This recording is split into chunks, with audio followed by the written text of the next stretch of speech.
چنگیز خان کی موت کو 2 سال ہو چکے تھے۔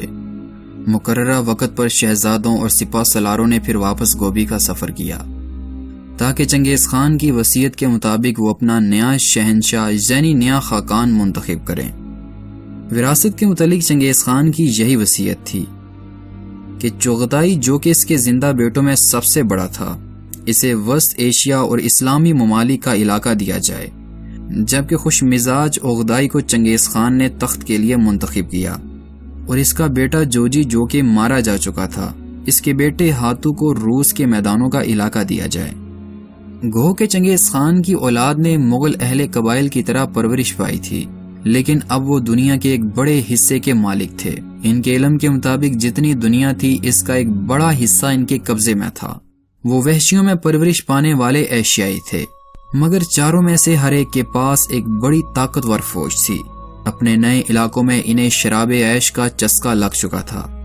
چنگیز خان نے کہا تھا کہ میرے وارث اطلس اور کم خواب کے سنہرے کاڑے ہوئے کپڑے پہنیں گے، خوب گوشت کھائیں گے اور شاندار گھوڑوں پر سواری کریں گے، جوان اور حسین عورتوں کو اپنی آغوش میں لیں گے، لیکن یہ یاد نہیں کریں گے کہ آخر کس کی وجہ سے انہیں یہ سب نعمتیں ملیں۔ جب سب شہزادے کراکرم میں جمع ہوئے تو تولی اپنی ذمہ داریوں سے سبکدوش ہوا اور اوغدائی سے درخواست کی کہ وہ تخت و تاج کو قبول کرے۔ اوغدائی نے یہ کہہ کر اس خدمت کو قبول کرنے سے انکار کیا کہ وہ اپنے چچاؤں اور بڑے بھائی کے ہوتے ہوئے اس اعزاز کو قبول کرنے کا اہل نہیں۔ تب ارخون اور بوڑھے جنگجو اوغدائی کی خدمت میں حاضر ہوئے اور غصے کے عالم میں انہوں نے اس سے کہا، تو یہ کیا کر رہا ہے؟ خان نے خود تجھے اپنی جانشینی کے لیے منتخب کیا تھا۔ تولی نے بھی زور دیا، اپنے باپ کے آخری الفاظ سنائے۔ تولی نے اپنے بھائی اوغدائی کو مجبور کیا کہ سمور پوش چبودرے کے اوپر بچے ہوئے طلائی تخت پر تخت نشین ہو۔ ایک لمحے کی ہچکچاہٹ کے بعد چغتائی نے اپنے بھائی کے آگے اپنا سر سجدے میں جھکایا۔ قرلتائی کے شامیانے میں جتنے سردار اور امیر تھے سب نے یہی کیا اور اوغدائی کو خاقان منتخب کر لیا گیا۔ پورے مجمع نے باہر نکل کے جنوب مشرق میں آفتاب کی طرف سر جھکایا اور سارے لشکر نے ایسا ہی کیا۔ اس کے بعد ضیافت کا ایک طویل دور شروع ہوا۔ جو خزانہ چنگیز خان نے چھوڑا تھا، جو دولت نامعلوم دنیا کے چاروں گوشوں سے اکٹھی کی گئی، وہ سب دوسرے شہزادوں، امیروں، افسروں اور فوج کے مغلوں پر نچھاور کر دی گئی۔ اوغدائی نے ان سب لوگوں کی خطائیں معاف کر دیں جو اس کے باپ کے مرنے کے وقت تک اب تک کسی نہ کسی جرم میں ملوث تھے۔ اس زمانے کے اور مغلوں کے مقابل اوغدائی نے بڑی رواداری سے حکومت کی۔ وہ چینی وزیر کے مشورے پر عمل کرتا۔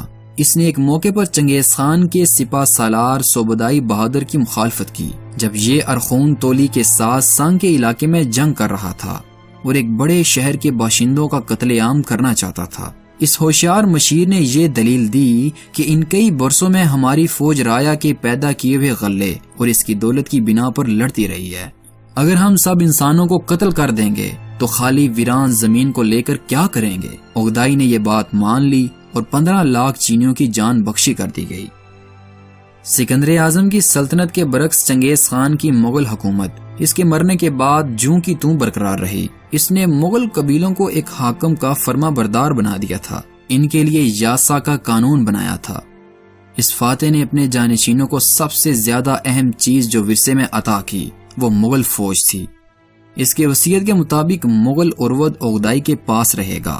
مزید یہ کہ چنگیز خان کے بیٹوں کو سوبدائی بہادر جیسے جرنیل وراثت میں ملے جو سلطنت کی حدود وسیع کرنے کے کام کے لیے بہت موزوں تھے۔ چنگیز خان نے اپنے بیٹوں اور اپنی رایا میں یہ خیال مضبوطی سے قائم کر دیا تھا کہ مغل ہی دنیا کے قدرتی طور پر مالک ہیں۔ بحیر خضر کے مشرق کے علاقوں مثلاً آرمینیا میں مغلوں کی حکومت مستحکم ہو چکی تھی۔ اسی زمانے میں سوبدائی بہادر اور تولی دریائے ہوانگ ہو کے جنوب میں دور تک چلے گئے اور چینیوں کے باقی علاقوں کو فتح کر لیا۔ 1235 عیسوی میں اوغدائی نے دوبارہ قرلتائی طلب کی، جس کا نتیجہ یہ نکلا کہ مغلوں کی فتوحات کے دوسرے اہم دور کا آغاز ہوا۔ باتو جو کہ زرین خیل کا اولین خان تھا، سوبدائی بہادر کی ہمراہی میں مغرب کو بھیجا گیا، جس کی وجہ سے یورپ میں ویانا کے دروازوں تک سارے علاقے میں کہرام مچ گیا۔ دوسری فوجوں نے کوریا، چین اور جنوبی ایران میں جنگ کا سلسلہ جاری رکھا۔ فتوحات کی یہ موج 1241 عیسوی میں اوغدائی کی موت کے بعد واپس سمٹ آئی اور صوبدائی جو تلا ہوا تھا کہ یورپ کو فتح کر کے رہے گا، ایک مرتبہ پھر اسے واپس بلا لیا گیا۔ اس کے بعد کے 10 سال کشمکش میں گزرے۔ اس کے بعد منگولوں کی یہ حکومت اوغدائی کے گھرانے سے نکل کر چنگیز خان کے دوسرے بیٹے تولی کے ہاں چلی گئی۔ پھر مغلوں کی فتح کی تیسری اور سب سے بھاری فوج دنیا پر چھا گئی۔ کوبلیائی کے بھائی ہلاکو نے صوبدائی بہادر کے بیٹے کی مدد سے عراق پر حملہ کیا، بغداد اور دمشق کو فتح کیا اور خلافت کی طاقت کو ختم کر دیا۔ اس کے بعد مغلوں نے صلیبی علاقے انطاکیہ پر قبضہ کیا۔ مغل ایشیائی کوچک میں سمرنا تک گھس گئے۔ تقریباً اسی زمانے میں کوبلیائی خان نے جاپان پر حملہ کرنے کے لیے بحری بیڑا تیار کیا اور اپنی سرحدیں تلایا تک وسیع کیں اور تبت کے اس پار بنگال تک پہنچ گیا۔ کوبلیائی خان کا دور حکومت 1259 عیسوی سے لے کے 1294 عیسوی تک رہا۔ اس کا دور مغلوں کا عہد زرین سمجھا جاتا ہے۔ کوبلیائی خان نے اپنے آباء و اجداد کی بود و باش کا طریقہ چھوڑ دیا۔ اس نے اپنا دربار چین میں منتقل کیا۔ اس کی عادات اور اطوار مغلوں کے مقابلے میں چینیوں سے زیادہ ملتی جلتی تھیں۔ اس نے بڑی میانہ روی سے حکومت کی اور اپنی عوام کے ساتھ انسانیت کا سلوک کیا، لیکن دربار کو چین منتقل کرنا مرکزی سلطنت کے ٹوٹنے کا شگون تھا۔ ایران کے الخان جو ہلاکو کے جانشین تھے اور جنہوں نے 1300 عیسوی میں خاقان خان کی سرکردگی میں سب سے زیادہ طاقت حاصل کی، خاقان سے اتنے فاصلے پر تھے کہ اس سے رابطہ قائم نہ رکھ سکے۔ اس کے علاوہ وہ تیزی سے مسلمان ہوتے جا رہے تھے۔ روس کی طرف زیرین خیل کا بھی یہی حال تھا۔ کوبلیائی خان کے اپنے مغل بدھ مت قبول کر رہے تھے۔ چنگیز خان کے پوتے کوبلیائی خان کے مرنے کے بعد مذہبی اور سیاسی خانہ جنگیاں شروع ہو گئیں اور مغل کئی سلطنتوں میں بٹ گئے۔ 1400 عیسوی کے قریب ایک ترک فاتح تیمور لنگ نے پھر اس مغل سلطنت کے وسط ایشیائی اور ایرانی ٹکڑوں کو یکجا کیا اور زرین خیل کو شکست دی، جس کی بنیاد جوجی کے بیٹے ہاتو خان نے رکھی تھی۔ 1336 عیسوی تک مغل چین پر قابض رہے۔ 1555 عیسوی تک جا بجا روس میں ان کی طاقت باقی رہی۔ بحیرہ خوارزم کے اس پار ان کے خلاف ازبکوں نے 1500 عیسوی میں شیبانی خان کی سرکردگی میں بڑی طاقت حاصل کی اور چنگیز خان کی اولاد میں سے ایک شہزادے بابر کو ہندوستان میں دھکیل دیا گیا۔ یہاں وہ عظیم مغل خاندان کا پہلا بادشاہ بنا۔ 18ویں صدی کے وسط میں چنگیز خان کی پیدائش کے 600 سال بعد اس فاتح کے جانشینوں کی حکومت کا ہر جگہ خاتمہ ہو گیا۔ اس زمانے میں مغلوں کی حکومت پر انگریزوں کا قبضہ ہو گیا اور مشرق میں منگولیا کو نامور چینی شہنشاہ کیان تانگ کی فوجوں نے فتح کر لیا۔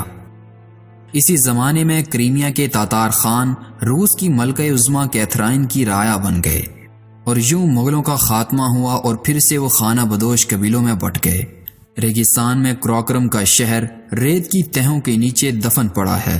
اس نے اپنی فتوحات میں جو مال و متاع جمع کیا وہ ان لوگوں کے حصے میں آیا جو اس کے ساتھی اور سپاہی تھے۔ بوردا کی قبر کا کوئی نشان باقی نہ رہا۔ اس کے زمانے میں کسی مغل نے اس کے کارناموں کے متعلق کوئی تاریخ نہ لکھی۔